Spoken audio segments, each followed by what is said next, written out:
Hello guys, my name is Raunak and welcome to my YouTube channel. आज हम बात करेंगे आर्ट्स स्ट्रीम के बारे में कि आर्ट्स के अंदर कौन कौन से सब्जेक्ट्स होती हैं और उसके आगे क्या क्या करियर अपॉर्चुनिटीज़ प्रेजेंट हैं। So let's start the video. So guys, जब भी हम आर्ट्स लेने की बात करते हैं तो ये कहा जाता है कि आर्ट्स वही बच्चे लेते हैं जिनके मार्क्स वगैरह जो है वो कम आए हुए होते हैं या पढ़ने में जो कमज़ोर होते हैं। बट ट्रस्ट में ऐसा कुछ भी नहीं होता है। अगर आपके 60% है तब भी आप आर्ट्स ले सकते हो और अगर आपके 90% है तब भी आप आर्ट्स ले सकते हो। It's all about you and your interest. मतलब अगर आपका इंटरेस्ट है तो आप आर्ट्स लीजिए, अगर नहीं है तो आप मत लीजिए।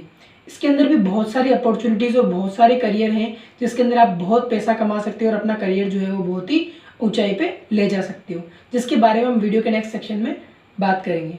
बट हाँ, एक चीज़ अगर आप आर्ट्स ले रहे हो तो आपको ध्यान में रखनी चाहिए, वो ये है कि एक आर्ट्स वाला बच्चा जो है वो कभी भी अपना 12th के बाद में अपना करियर जो है स्विच नहीं कर सकता, मतलब अपनी स्ट्रीम जो है वो स्विच नहीं कर सकता। लेकिन वही जो साइंस वाला बच्चा है वो अपनी स्ट्रीम जो है वो चूज़ कर सकता है, मतलब वापस से चूज़ करने का उसको मौका मिलता है, अपने स्ट्रीम को स्विच कर सकता है। जैसे कि अगर 12th में एक बच्चे ने साइंस लिए तो वो आगे जाके बीए कर सकता है, लेकिन वही अगर एक 12th में बच्चे ने आर्ट्स लिए तो वो आगे जाके बीएससी नहीं कर सकता। तो ये चीज़ एक ये मान सकते हैं कि आर्ट्स का एक ड्रॉबैक है। इसके अलावा और कोई भी इसमें प्रॉब्लम नहीं है। आर्ट्स में आप आर्ट्स ले सकते हैं और उसके अंदर बहुत अच्छा करियर बना सकते हैं। अब बात करते हैं इसकी सब्जेक्ट्स की। अगर हम आर्ट्स के सब्जेक्ट्स की बात करते हैं तो सीबीएसई और आरबीएसई दोनों ही बोर्ड में ऑलमोस्ट सिमिलर है और बाकी जो स्टेट बोर्ड्स होते हैं उनमें भी लगभग इनका जो सिलेबस है वो सिमिलर है। ठीक है, अब सीबीएसई के अंदर हम बात करें तो आपके पास में 4 सब्जेक्ट जो होती है वो कंपलसरी होती है और एक सब्जेक्ट जो होती है वो आपकी ऑप्शनल होती है। ये स्कूल के ऊपर डिपेंड करता है कि आपको कौन कौन सी ऑप्शनल और कंपलसरी सब्जेक्ट्स प्रोवाइड करें। मेनली आपकी होती है हिंदी इंग्लिश कंपलसरी में,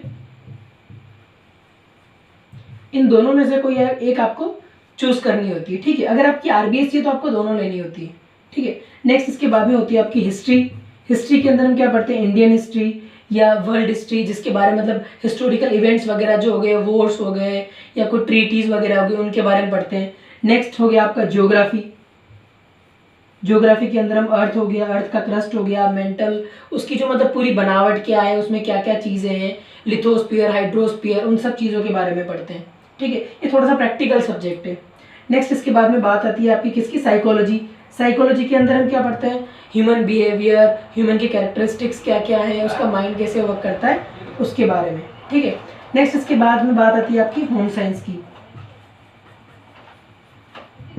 होम साइंस के अंदर हम बात करते हैं कि घर के अंदर कैसे मतलब सारी चीज़ों का रख रखाव करना चाहिए, कुकिंग वगैरह, उन सब चीज़ों की बात जो होती है वो होम साइंस के अंदर करते हैं। इसके बाद में बात आती है पॉलिटिकल साइंस।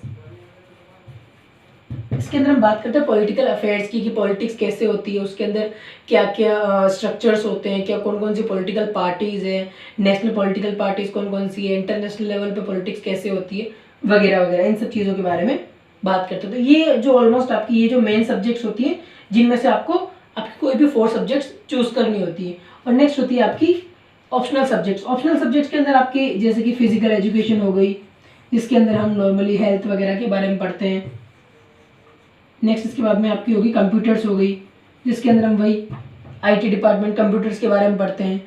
फिर इसमें कई बार ये होता है कि ये जो यहाँ पर जो सब्जेक्ट्स होती हैं वो यहाँ पर भी आपकी अवेलेबल होती है, जैसे कि इकोनॉमिक्स हो गई। इकोनॉमिक्स आपकी यहाँ पर भी हो सकती है या यहाँ पर भी हो सकती है। स्कूल के ऊपर डिपेंड करता है आपका कि वो चाहे तो कंपलसरी में भी रख सकती है या फिर आपकी ऑप्शनल भी दे सकती है। लेकिन ये चीज़ है कि अगर आपके सपोज इकोनॉमिक्स है आपके पास में, तो आप यहाँ पर मैथ्स लीजिए कंपलसरी में, या फिर आप ऑप्शनल में मैथ्स ले लीजिए, क्योंकि इकोनॉमिक्स और मैथ्स दोनों ये है, आप आगे जब भी इकोनॉमिक्स में अगर करियर बनाना चाहते हैं तो वहाँ पर आपको मैथ्स जो है वो हेल्पफुल होगी, इसलिए।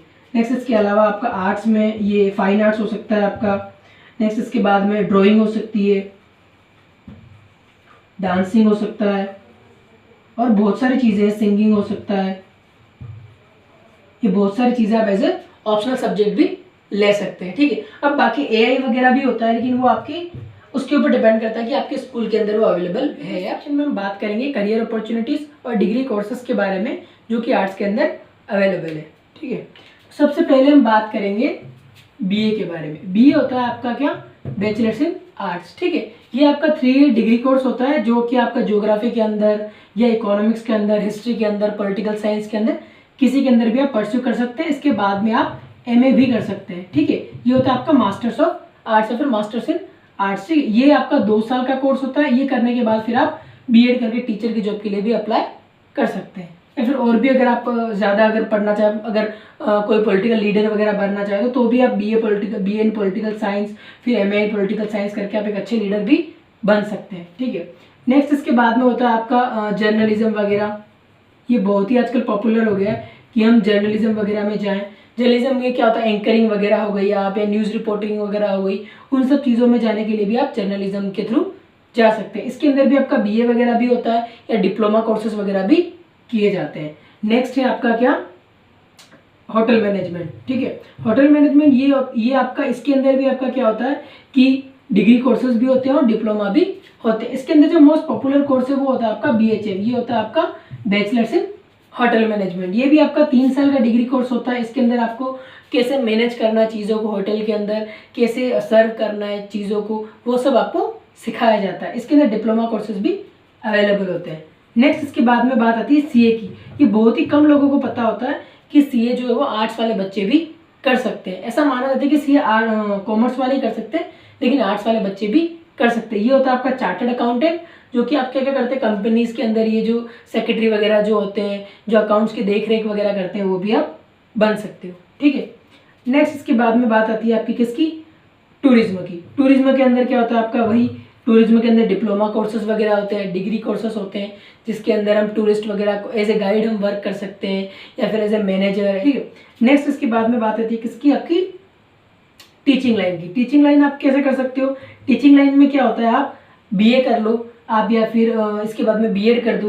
सपोज आपने डिग्री कोर्स कर लिया BA के बाद में आपको करना होता है BEd। ये होता है आपका बैचलर्स इन एजुकेशन, ठीक है। ये होता है आपका कितने साल का कोर्स, 3 साल का, प्लस ये होता है आपका 2 साल का। इसके बाद में बहुत सारे एग्जाम्स होते हैं आपका, जैसे कि सेंट्रल लेवल पे अलग होता है आपका, जैसे कि अगर स्टेट है, स्टेट वाइज जैसे कि राजस्थान का होता है आपका RPSC, ठीक है। वैसे आपके एग्जाम्स कंडक्ट करवाते हो, जिसके थ्रू आप 2nd ग्रेड या फिर 3rd ग्रेड में लग सकते हो। और अगर आपको 1st ग्रेड का देना है तो उसके लिए आपको क्या करना होता है, BA के बाद में MA भी करना होता है और उसके साथ में BEd होनी चाहिए, जिसके बाद में आप 1st ग्रेड के टीचर भी बन सकते हैं, ठीक है।